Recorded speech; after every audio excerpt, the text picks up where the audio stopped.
Okay, so we're doing Halls of Atonement on Tyrannical today, +2. Now, I haven't done any dungeons on Tyrannical yet, but this is certainly the dungeon to do. But I just want to kind of walk through my strategy real quick before I get rolling here. So, basically the way this dungeon works is this is the first boss, okay? You've got 4 bosses here. First boss, second boss up the stairs, okay? You've got 2 trash pulls between the second and third boss. And then you've got 1 trash mob between the third and fourth boss. So this is a trash mob. This is the fourth boss, third boss. So this all accounts for 20%. So when I look at this, this is 7%, and then these guys plus these guys, it's all 20%. Which means you need to be at like 79.5% going into the second boss. Now, the strategy here is to essentially get to the first boss as quickly as you can. We're gonna lust, right, to make it a little bit easier on ourselves. We're gonna use heroism, and then we're gonna pull as much as we need to pull to get to the second boss, and probably backtrack and get up to 70%. Right, we're not gonna pull the boss until sated is gone. And then once sated is done, we'll move on to the third boss. We don't need sated for the third boss. We do need it for the last boss. But we should be good if I can do that. Now, again, this is all kind of predicated upon the notion that I will be able to handle Tyrannical, which is kind of a big assumption at this point. So let's see. Let's go ahead. Who has the key? Wobble cart. Okay. Wobble cart has the key. Alright, so it's a 31-minute timer, which means you're not really supposed to get 3 lusts anyways.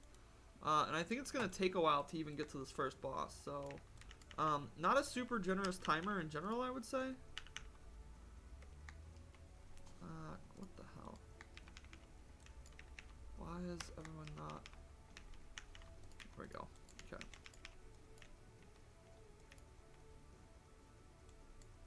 So first mob should drop pretty quickly here. Just gonna grab this guy on our way. The Gargans are really the dangerous pull here, or the dangerous part of this pull. So we want to make sure that we're getting the Gargans really quick, pulling them out. And this will save us some time, because otherwise, if you miss this pull as they go by, you kind of have to backtrack to a degree. So we're gonna go to the right here. We're gonna get this first anima, and then we're gonna circle back. And you can see my DPS is not particularly good, but you know what I'm really trying to avoid is I'm really trying to avoid wasting too much time, because I'm gonna need all the time I can get on this dungeon. This is a really fast timer, and it's Tyrannical, which means I don't really have a whole lot of faith in myself from the perspective of, yeah, definitely want to focus the Obliterator here. But I don't have too much faith in myself to actually do well, so I always interrupt that. That's the biggest interrupt. The hardest trash mobs in here will be the trash mobs with 2 Obliterators, because it's almost impossible for me to... They usually cast at the same time. It's almost impossible for me to... I'm going to go ahead and pick this guy up. Yeah, we'll go ahead and we're not in a great position here. Go ahead and pull them up. I think I got another little guy. Let's see. Probably should top off, or at least cast like Earth Shield or something here. There we go. These guys are about to enrage, and that's not good. I'll go ahead and heal here. I'm wasting a ton of time here on this pull. I probably should have...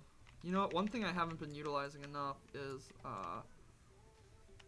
whatever that stupid ability is that allows me to cast and move. So I'm doing it now. Spirit Walker's Grace. Yeah, so this is the double Obliterator pack. This is a dangerous pull, because you're gonna get that Curse of Obliteration. You see, I kind of killed him before that second pull got off, so I just kind of ignored it. Ignored the first one, then interrupted the second one. And then this Depraved Collector does an ability where he spawns adds. Now, Ellie Shamans don't really have a whole lot of AoE damage. They've got like pretty decent cleave, but not really much in the AoE damage department. So I always try to interrupt that as well, and then focus down the Collector.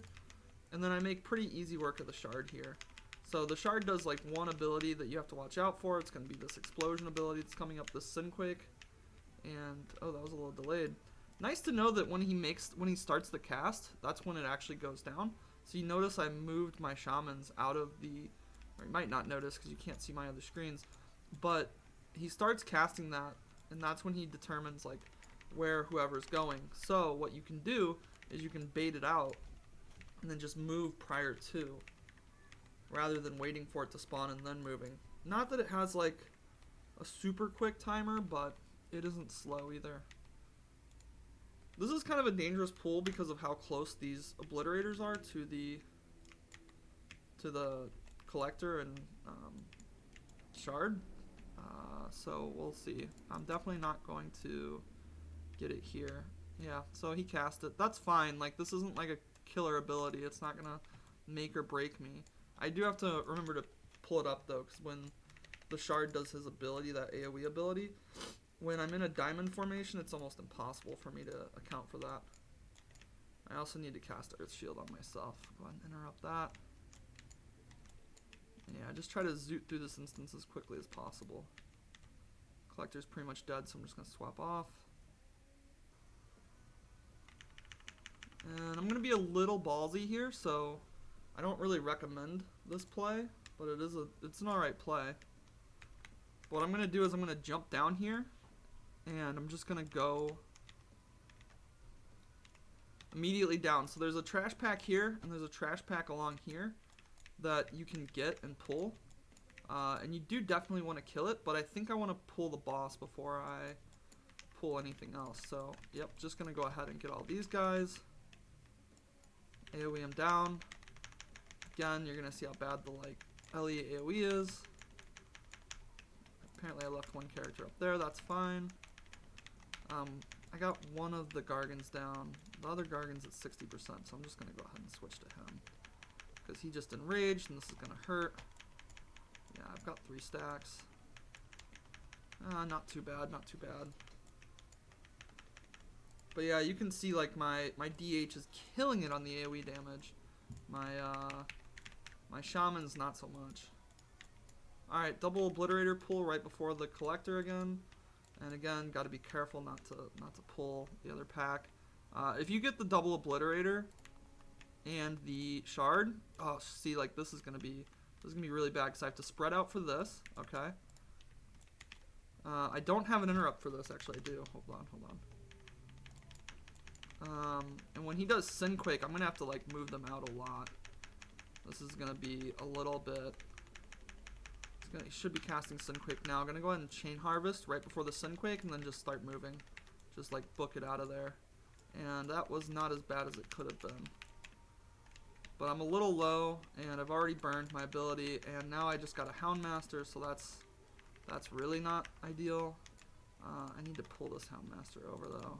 Go ahead and taunt him. And switch. Yeah, so my tank is gonna get bombed here. He's at 4 stacks. I gotta switch these Gargans or something. I think Chain Harvest might be up for one of my characters. Yeah, that didn't really do a whole lot. And they're enraged. And this is what we live for. Super good pulling though, like definitely super efficient. I probably wouldn't have made that pull though right there, that first one we just did there. I probably would have tried to skip that on the way to the boss. This is a Darkblade Obliterator. We're just gonna I can't get him back. I don't want to pull more. We got the cast, that's fine. Just gonna switch this Darkblade. He should die from dots after this. We'll just go ahead and do a quick chain heal. Okay. And this is actually perfect. So we didn't get the Houndmaster, which is what I wanted to avoid. I wanted to make that be a pull that was going to happen afterwards. So I'm going to pull this Stoneborn, and because my shamans are Venthyr, I can make him loyal. Alright. And then I'm just going to go in, do what I do, pull the Gargans. They're the first kill targets here. The Gargoyle is doing a ton of damage too. Super critical here. There's an Obliterator in this pack. I usually just ignore his AoE damage here, the Curse of Obliteration. Not super critical. I think I'd rather avoid the Gargans. Okay. And we're just going to check cooldowns real quick. Okay, so I've got all my cooldowns up. I'm going to go ahead and cast Healing Stream Totem. Do a quick top off. Everyone looks like they're at good mana. Alright, we're going to cast Fire Ellie. We're going to cast Heroism. And we're just going to go to town. Hope for the best here. I'm going to let him stomp on me here. I'm just going to move around this way. Try to really maximize or really minimize movement here.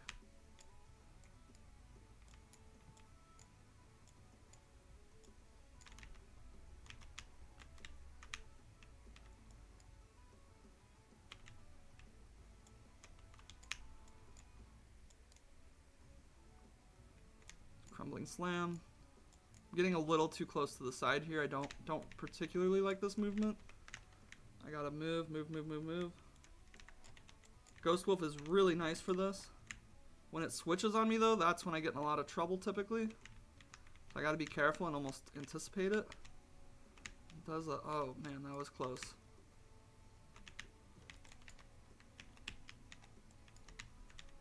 So this is the dangerous part of this fight. Is this post phase. We're gonna go ahead and use our Chain Harvest here. Don't really need it, but I don't want to cast a direct heal. I'd rather just do some damage. And ooh, I thought about no ballsing that. Really glad I didn't do that. Okay, Halkias is dead. And now, like I said, like we're sated, so we've got 10 minutes. I'm just gonna go ahead and start pulling trash. I'm gonna be a little bit ballsy here. So there's an Obliterator in this pack, and there's a couple of Gargans. I'm gonna focus the Gargans first. I'm gonna go ahead and I've got Fel Dev up, I think. So this should be like some seriously just good, like killer DPS.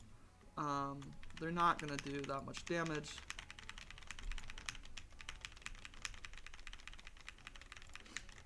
So that went pretty well. You could definitely tell, like, you know, I haven't really posted any videos of what this looks like on Mythic 0 or without Tyrannical.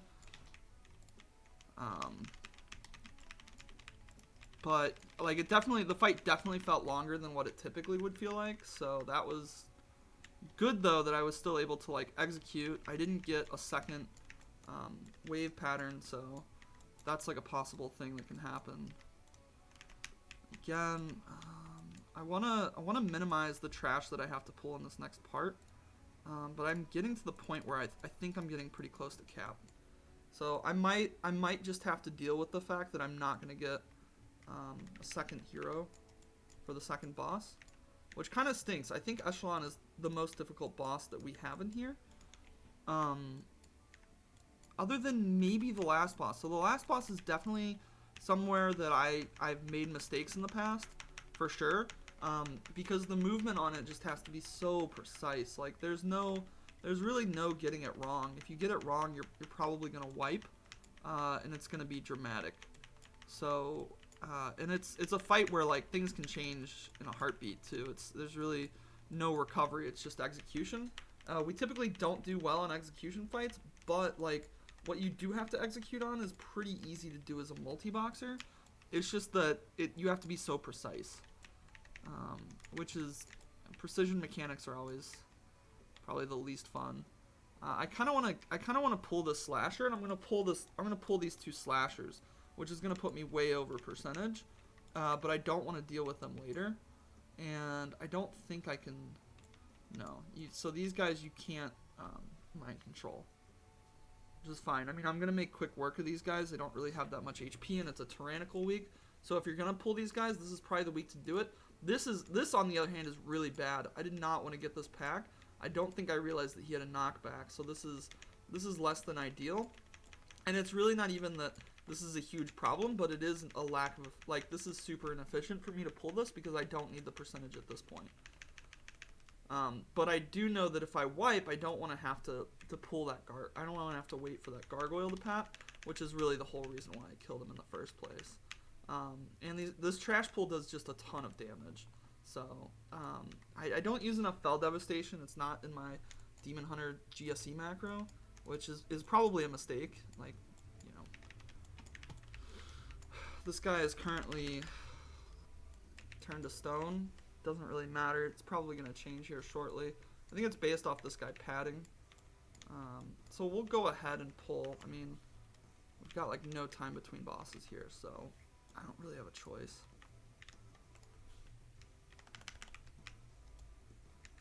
Go ahead and pull out the fire Ellies. That's definitely, so I don't have fire Ellies in the GSE macro either. I like to have a little bit of control over it. And I was super late on the... There's a bit of movement on this fight, and these guys can be problematic. So you really have to hope that Chain Harvest kind of does its work here, which it doesn't. Stone Shattering Leaps on my DH. I'm going to try to move them away from my shamans, which kind of appears to work here. But then I'm immediately thrown in this thing. Now you have to be careful, because what can happen here, and I think I've already made a very critical mistake. I don't think that this is going to be a kill.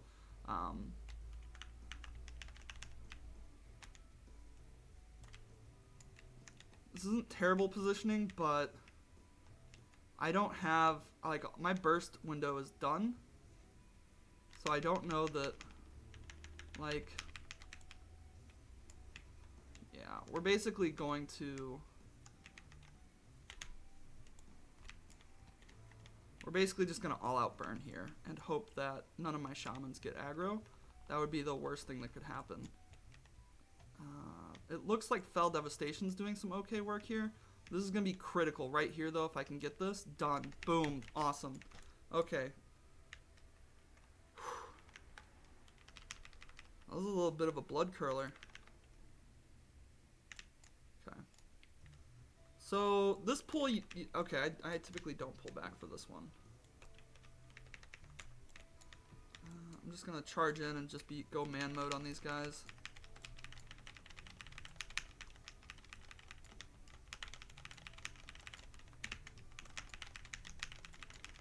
But my tank's going to take a ton of damage here. I should have definitely earth shielded. I'm going to go ahead and pop a heal now. Top him off. I'm at 3 stacks, which isn't bad. I do not have Fell Dev up for another 7 seconds. Oh, God, they're big. They're big. They're big. That's 5 stacks, too. Okay, so the Gargan definitely needs to go down here. Those are like the kill priorities. Typically, too, like what I would do on a pull like that is really just single target them and not worry about the rest. Now, what I'm going to do on this pull is actually pretty interesting as well. So I'm going to wait for Sigil of Flame to come up. I'm going to drop Sigil of Flame and pull these 4 guys back. Now, you'll notice that there's an Obliterator and a Collector in this pull, which means that we're going to have a lot of adds, but we're also going to have some AoE fire here. So I'm going to go ahead and put these guys on follow. And we're just going to run out of the room. So they drop this ability, which is going to be on that next ability. I believe the Dark Blades do that. So just going to go ahead and start going to town on this. And I'm basically just trying to pull these guys out. This guy's going to collect sends. I would rather remove that from what's going to happen than any of the other abilities. And like I've said, there's an Obliterator in this pack. So there is some different things that can kill you. And I think I've got Fell Dev up. This guy's casting Collect Sends, so the Sends are all gonna immediately get aggroed to me, which is good. Dark Blade's about to die. And so this should be good right here. We should be ready to do the next boss. We're not gonna use Hero on the next boss. We don't even need to use Hero on the next boss. We're not even at that point. Okay.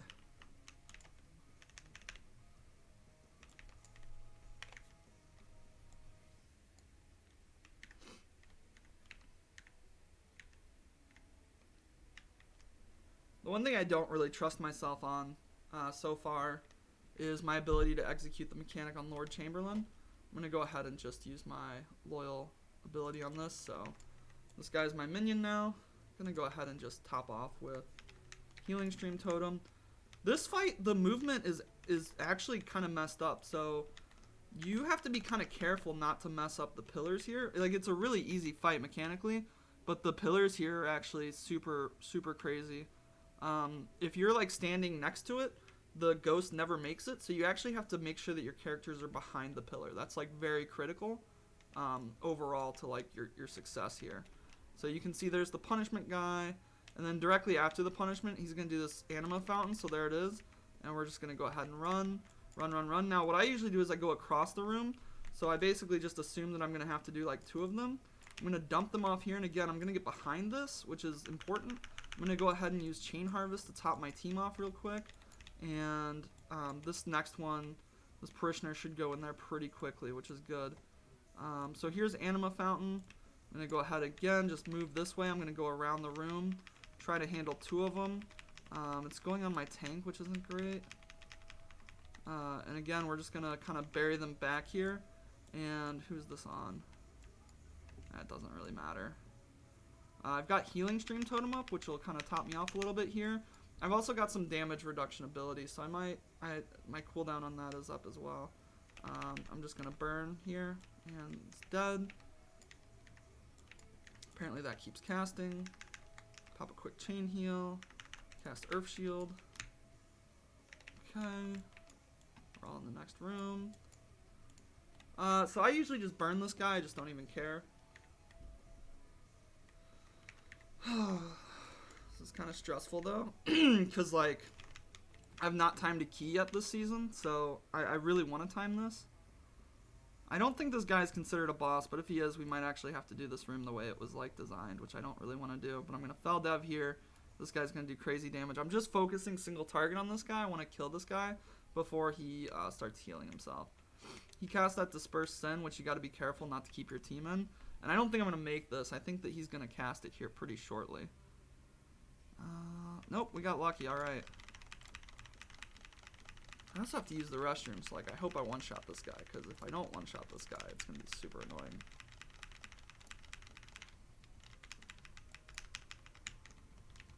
Okay. Where are we at on cooldowns? The bright side, if I do for some reason wipe on this guy, I should get a second. I should have a chance at a second hero pull. Okay. I'm going to go ahead and cast Fire Ellie. Fire Ellie. Hero. And we're just going to burn the ever-living frick out of this guy. Stigma of Pride is the tank damage ability that pretty much makes it so that, alright, we're going to move forward. We avoid the telekinetic toss. The telekinetic toss is probably one of the more dangerous abilities in here. And I say that because, okay, so Door Shadows, he's going to the middle. We're just going to start casting and moving. Hopefully we don't get hit by any of those. We don't. Okay, great. Okay. Alright, here's the part where you have to be super precise. And it looks like I'm going to do it. Okay.